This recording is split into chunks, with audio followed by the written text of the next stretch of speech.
Good morning, students. Today we will discuss about the concept of harmonic motion, which is also known as SHM. First of all, मैं ये describe करूंगा कि motion क्या होता है. Motion एक क्या कंसेप्ट है. Motion is the concept in which body changes its position with respect to time. Time pass हो रहा है, बॉडी टाइम के चलते चलते अगर बॉडी अपनी पोजीशन को चेंज कर पाती है तो हम उसको बोलते हैं body is in motion. But अगर टाइम के साथ बॉडी अपनी पोजीशन को चेंज नहीं कर पाती है तो हम बोलते हैं body is at rest. Now the second word, the main and important word in this motion, why the motion is known as harmonic. Because to represent this motion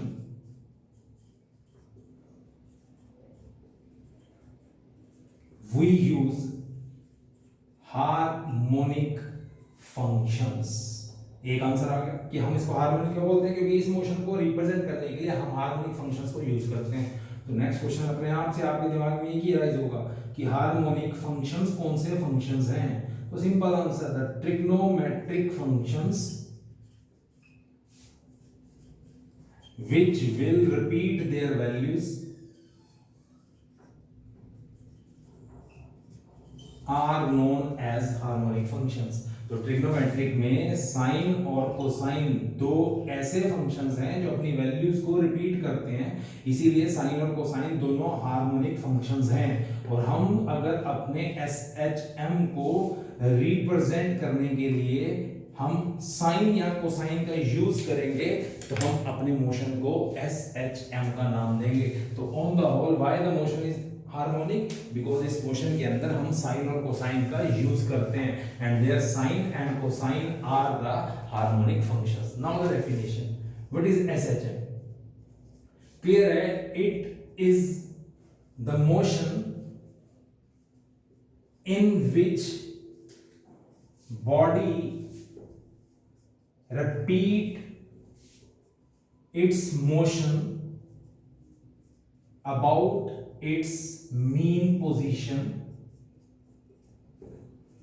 due to a restoring force and in which acceleration is always towards the mean position. Look, एक ऐसा motion जो अपने आप को repeat करता है. किसके about repeat करता है? मीन पोजीशन के अबाउट रिपीट करता है. किसकी वजह से रिपीट करता है? रिस्टोरिंग वजह से रिपीट करता है. और जब वो रिपीट करेगा तो उसके अंदर जो एक्सेलरेशन होगी वो हमेशा उसके मीन पोजीशन की तरफ होगी. एक एग्जांपल ले लेते हैं, द मोशन ऑफ स्विंग और पेंडुलम. अगर झूले या पेंडुलम की बात करें तो ये एक पेंडुलम है, ये मीन पोजीशन है. आप इसे यहां से पकड़ो, इसको पकड़ के यहां ले आए तो नेचुरल है इसकी नेक्स्ट पोजीशन आपको यहां पे नजर आएगी. आपने उठाया, यहां ले गए, यहां से छोड़ दिया, यहां से यहां ले जाने के लिए तो आपने उसके ऊपर फोर्स को अप्लाई किया था, तो this force is applied force. जब यहां से छोड़ दिया तो आपने तो फोर्स छोड़ दी, पर वो खुद से वापस आया, तो इसका मतलब एक और फोर्स इसको वापस लेकर आती है and that force is called the restoring force. अब अगर उसको वापस लेकर आएगी तो नेचुरल है इतनी दूर गई बॉडी, यहां पे तो रुकने से रही, तो जितना यहां आएगी उतना यहां पे भी जाएगी. तो नेचुरल है बार बार यहां जाएगी, फिर वापस आएगी, फिर आएगी, फिर वापस जाएगी. तो अपने मीन पोजीशन के अबाउट वो अपने मोशन को क्या करेगी? रिपीट. कौन सी फोर्स उसको रिपीट करा रही है? Restoring force. अब बचा एक्सीलरेशन का concept. All know that force is equal to ma. अगर फोर्स ma के इक्वल है तो आपको इतना ही पता होना चाहिए, this force is proportional to displacement. जो रीस्टोरिंग फोर्स होती है ना, जितनी दूर आप यहां लेकर जाओगे उतनी दूर वो इधर आएगा. इसका मतलब जितना डिस्प्लेसमेंट आप प्रोड्यूस करोगे रीस्टोरिंग फोर्स भी उसके प्रोपोर्शनल चलेगा. तो अगर रीस्टोरिंग फोर्स डिस्प्लेसमेंट के प्रोपोर्शनल है तो ma भी डिस्प्लेसमेंट के प्रोपोर्शनल होगा. ये वैल्यू यहां पे पुट अप कर दी. तो अगर ma डिस्प्लेसमेंट के प्रोपोर्शनल है तो a is proportional to displacement by mass. Body का मास तो एक बार कांस्टेंट ले लिया जाएगा, तो a is proportional to displacement by constant और a is proportional to displacement. एक कांसेप्ट क्लियर आ गया. और सबसे बड़ा कांसेप्ट आप देखो, इधर से इधर जाएगा तो भी मीन पोजीशन की तरफ आएगा, इधर से इधर आएगा तो भी मीन पोजीशन की तरफ आएगा. इसीलिए acceleration is always towards mean position. तो this is the definition part of SHM. अब मैं ये डिफाइन करूंगा कि SHM एक सर्कुलर मोशन का ही पार्ट होता है और वो कैसे होता है उसको हम प्रूव कर देंगे। हमने एक सर्कल लिया और उस सर्कल के अंदर हमने दो डायमीटर्स को प्लेस कर दिया। एक ये डायमीटर ले लिया मैंने और एक ये डायमीटर ले लिया। अब इस डायमीटर के अंदर मैंने यहां पे O लिया, mean position. Let O is the mean position. ये लिया x डैश, ये लिया x, ये लिया y और ये लिया y dash. x dash x y y dash, ये सारी की सारी एक्सट्रीम पोजीशंस। अब ये क्या होती है, ये मीन थी तो ये एक्सट्रीम, ये एक्सट्रीम। इसी तरह अगर ये मीन है तो ये भी एक्सट्रीम, ये भी एक्सट्रीम, ये भी एक्सट्रीम और ये भी एक्सट्रीम। एक पॉइंट यहां पे लेते हैं, let it is point P, और उस पॉइंट को इस सेंटर से ऐसे ज्वाइन कर दो। ये ज्वाइन हो गए। अगर ये एंगल थीटा लिया तो यहां पे आपने इंक्लिनेशन बता दिया कि ये पॉइंट इस डिस्टेंस से इतने एंगल पे इंक्लाइन।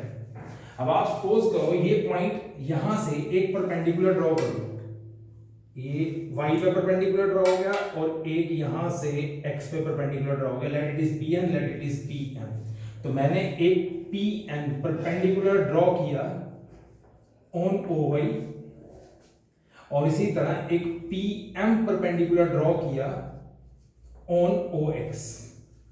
अब आप एक सबसे बड़ा कंसेप्ट सोचना, अगर ये पॉइंट x से y की तरफ जाता है, if point P moves from x to y, तो जब ये x से y जाएगा तो ये परपेंडिकुलर भी इसके घूमने की वजह से ऊपर नीचे घूमेगा।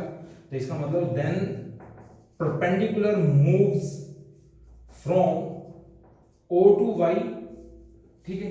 या फिर जब ये पॉइंट y से x डैश की तरफ जाएगा तो ये भी परपेंडिकुलर जो पॉइंट है वो फिर से रोटेट करेगा और वो y से O भी चला जाएगा। इसका मतलब साफ है, जब ये पॉइंट इधर इधर इधर इधर मूव करता जाएगा, सपोज यहां आ जाता है तो ये प्रोजेक्शन नीचे की तरफ, यहां आ जाता है तो ये प्रोजेक्शन ऊपर की तरफ। तो बार बार जब ये पॉइंट इसके इर्द गिर्द घूमेगा तो मीन पोजीशन से कभी ऊपर जाएगा, मीन पोजीशन से कभी नीचे आएगा। जब भी वो मीन पोजीशन से ऊपर या नीचे जाएगा तो हम बोलेंगे वो अपने मोशन को रिपीट कर रहा है। रिपीट करते वक्त अगर सर्कल में हमने ये सब शो कर दिया तो इस कंसेप्ट को यहाँ पे ट्रैजेक्टरी बोलते हैं, मींस पाथ। तो अब जब ये पॉइंट इधर मूव करता है तो ये path y to O, O to y, O to y dash, y dash to O, O से x, x से O, O से x डैश और x से O। तो इसका मतलब ये बार बार अपने मोशन को रिपीट करेगा। तो हम बोल सकते हैं कि जो आपका सर्कुलर मोशन है उसी का एक पार्ट आप SHM की फॉर्म में भी रिप्रेजेंट कर सकते हो। अब इसका मेन कंसेप्ट मैं बोला था, SHM को अगर आप रिप्रेजेंट करते हो तो वो रिप्रेजेंट होता है इन टर्म्स ऑफ साइन और cosine. That's why our motion is simple harmonic motion. तो हम यहां पे दोबारा से एक सर्कल ड्रॉ करेंगे, उस सर्कल के अंदर हम फिर से वही दो कंसेप्ट, दो डायमीटर्स ड्रॉ करेंगे। उसके बाद उसके सेंटर पे हम मीन पोजीशन लेंगे, यहाँ पे x, यहाँ पे x डैश, यहाँ पे y, यहाँ पे y डैश और एक डिस्टेंस पे पॉइंट P लेंगे। इससे एक परपेंडिकुलर इस पे, एक परपेंडिकुलर इससे। Let it is PM, let it is PN, let it is theta, let it is theta. अब आपको एक चीज पता होनी चाहिए, जब एक बॉडी सर्कल में मूव करती है तो वेलोसिटी जो होती है omega, that is equal to angular displacement by time. तो हम थीटा को ओमेगा इनटू टी लिखते हैं। तो आप यहाँ पे omega t is equal to theta, omega t is equal to theta देख लो। अब आपको एक चीज देखनी है, इसमें एक टर्म आएगी डिस्प्लेसमेंट। तो याद रखना, smallest change in position from mean position. कैसे? ये मीन पोजीशन है, अगर वो यहां तक आता है, अगर वो यहां तक आता है, अगर वो यहां तक आता है तो छोटी छोटी चेंजेस ला रहा है। यहां जाता है, यहां जाता है, यहां जाता है तो छोटी छोटी चेंजेस ला रहा है। इस स्मॉल चेंजेस को हम डिस्प्लेसमेंट बोलते हैं। अगर इसी तरह हम बोले एम्पलीट्यूड, तो maximum change in position from mean position. तो ये दो टर्म्स आपको याद रखनी है। अब अगर मैं इसके अकॉर्डिंगली चलूं तो मैं यहां पे लिखूंगा let ON and OM are displacements along x and y। ON छोटा चेंज है, OM छोटा चेंज है, ये x पे ये y पे, इसलिए डिस्प्लेसमेंट बोला। Where OP is the maximum change called amplitude. तो इसको एम्पलीट्यूड बोलते हैं। ठीक है, अब मान लो ये डिस्टेंस आपका a हो गया, ये x पे डिस्प्लेसमेंट छोटी है तो x स्मॉल x ले लिया, ये स्मॉल y ले लिया। तो अब हमने यहाँ पे लेट कर लिया, let o n and o m is equal to x and y, और o p को एम्पलीट्यूड की वजह से a लेट कर लिया। अब हम SHM की इक्वेशंस निकालेंगे, इक्वेशंस यहां करते हैं, इक्वेशन ऑफ SHM। तो कैसे, कोई भी एक राइट एंगल ट्राइंगल लो, like in triangle OMP calculate cos theta and calculate sin theta, या फिर आप कह सकते हो कैलकुलेट cos ओमेगा t और calculate sin omega t, cos theta base by hypotenuse, if it is our theta then this is the base, तो ON by OP, और अगर sin की बात करें तो परपेंडिकुलर अपॉन हाइपोटेन्यूज, तो परपेंडिकुलर अगर हम इसके अकॉर्डिंगली चले तो NP अपॉन OP।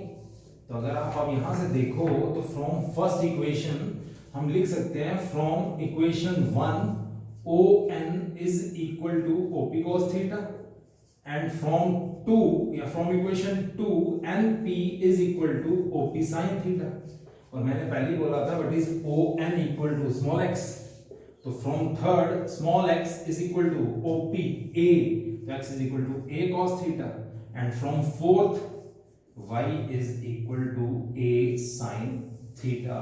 तो आपके सामने क्लियर हो गया, हमने SHM की डिस्प्लेसमेंट्स को जब रिप्रेजेंट किया तो cos भी यूज हुआ और sin भी यूज हुआ, hence this motion is called harmonic motion। Thank you.